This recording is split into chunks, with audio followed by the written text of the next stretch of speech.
Welcome, welcome. This video shall contain some Morrowind tips. I had already done one such video in the past, so go watch that one first if you like. Or if you don't, then let's just start here. Number 1. If one or more of your attributes is red, that means that that attribute is damaged. Usually by way of a damage attribute spell, actually. Usually from a greater bone walker, and it's usually strength.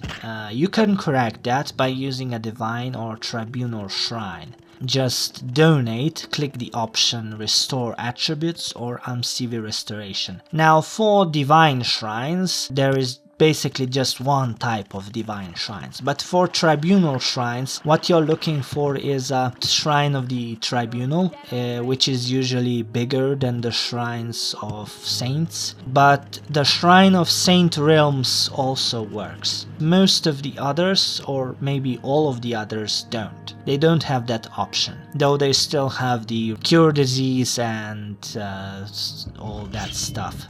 If you have the Atronach burst sign, using this option also restores all of your magicka. But if you don't, then it doesn't do that, of course. Other options for restoring your attributes are drinking a potion for that specific attribute. So if your strength is damaged, find the Restore Strength potion. Just search the alchemist shops or maybe the crates scattered around Balmora or something, but you can also get spells of Restore Strength or whatever attribute that was damaged and use that. There is an orc in Gnisis fort that sells discounted spells of Restore Attribute, so they cost less to buy and they also cost less magicka to cast. Get those if you like. Number 2. This one is simple. If you find yourself in the middle of an ash storm, just wait. Not physically use the wait menu, but just wait until it passes before you continue on. Getting anywhere while an ash storm is in progress is annoying, to say the least. Not just because of the visual effects and low visibility, but also your speed may be reduced if you're running into the ash storm. Perhaps you should also find a dungeon or building to hold up for the wait. Maybe you will need to wait several days. This may not work out for you in the Red Mountain area, unless you've already finished the main quest. It's simple, but I only started doing it like 1 year ago, and I've been playing Morrowind for plenty of years. So let none say that simple solutions are those that you've actually thought of already. Number 3. In the last video I talked about restocking merchant items. Restocking basically means that an NPC trader sells an unlimited amount of one item. For example, trader sells 3 bread. I buy these 3 bread, I exit trade. I re-enter trade and those 3 breads have reappeared. So I can buy these 3 breads continuously until I get tired of doing it. But they always reappear in the trade menu of the merchant. Now you can also increase stock with most of those restocking items. What you do here is an NPC sells permanently 3 breads. You buy those 3 breads and you sell them back to him. From now on he sells 6 breads and you can increase that amount. Basically by selling the restocking item back to the merchant you increase his stock and you can buy items more quickly in bulk. Doesn't actually decrease the price unless you like haggle it down, but it makes shopping for example Restore Magicka ingredients more quicker. Okay. Number 4. If someone does not want to talk to you due to low disposition, you can usually force dialogue, force them to speak to you by getting completely naked. No, this is not a joke. This is because the dialogue, the greeting that you get when you have a naked character supersedes the greeting for low disposition. Usually. But I'll tell you a bit later. You should know that completely naked means you aren't wearing any jewelry or have equipped any shield or weapon, because wearing those does not make you completely naked. So unequip everything of your person. Also, if you are a vampire, this won't work, because the greeting for vampirism, if an NPC does not want to talk to you because you are a vampire, supersedes the greeting for nakedness. So if you were hoping to talk to someone who hates vampires, I'm sorry, but this won't do shit for you. But if they are a member of the Twin Lamps and you are a Telvanni, go ahead, this will work probably. Number 5. If you talk to an Ordinator while wearing Ordinator Cuirass or Ordinator Helmet, every Ordinator from then on will be hostile to you. On the upside, you don't get a bounty for this, for whatever that's worth. Also, if you kill too many Ordinators will also become permanently hostile to you.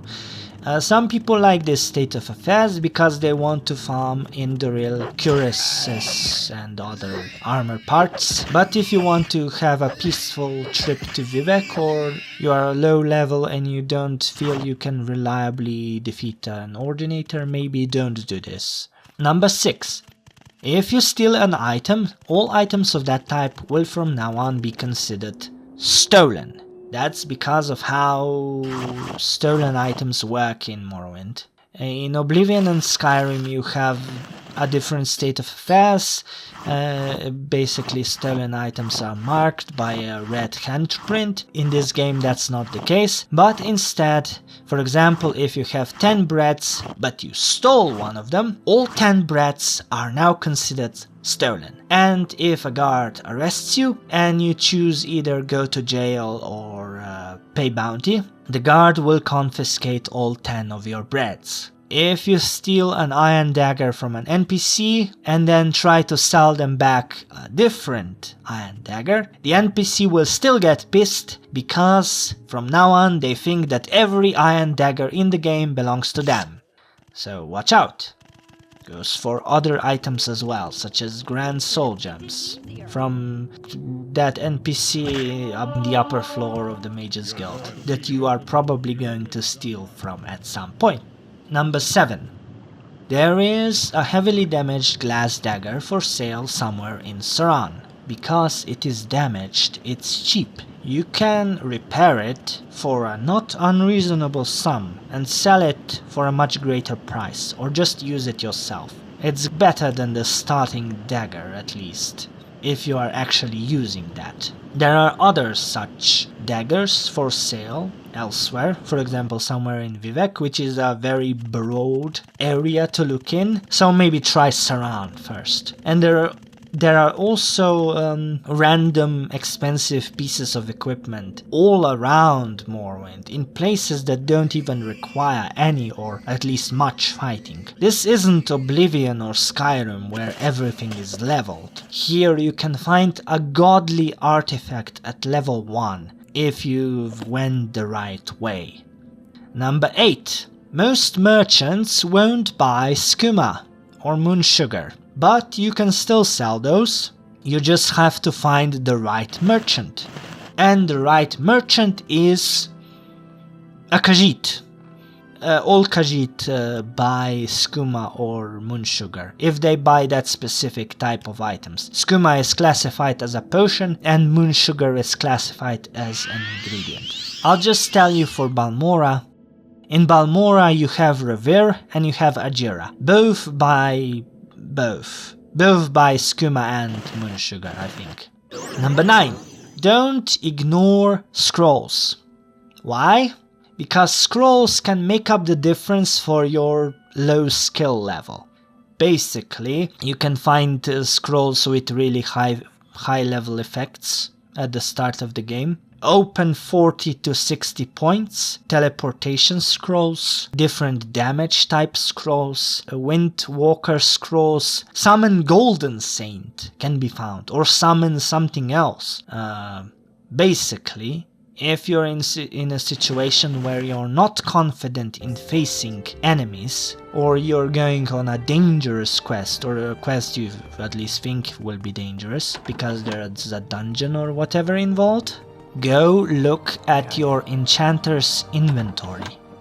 Maybe check a bunch of enchanters. You're bound to find some stuff that can make your clash with your enemy easier. Or maybe something that can even trivialize combat. There is an enchanted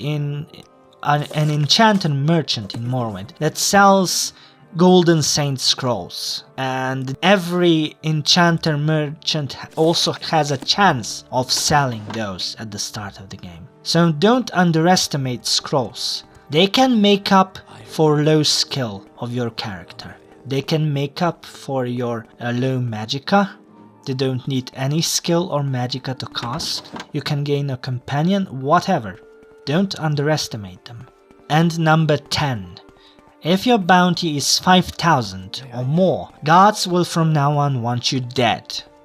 They will no longer offer you to go to jail or to pay off your bounty. But you can still salvage this situation, and you can pay off that bounty at the Thieves Guild. There is an NPC at every guild hall that offers the option of paying off your bounty for half the price.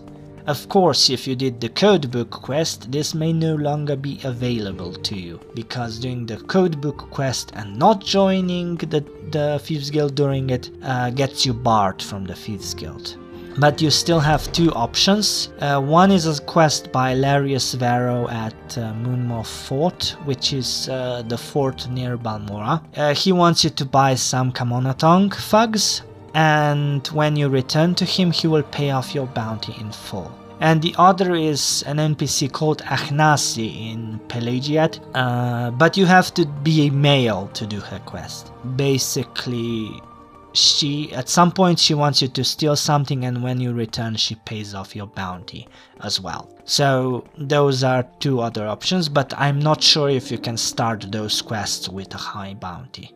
Now, a bonus 11th tip: if you find yourself stuck looking for a specific location, you should see my channel for a solution. Especially if it's a quest, a guild quest or the main quest, just search the quest's name on my channel and you should be able to find a walkthrough. The only thing I'm missing are some side quests, so if you find yourself stuck, go search there. Now, go watch my video on Morrowind birth signs. If you liked this ramble, you are bound to like that ramble as well. Thanks for watching, you foolish mortal.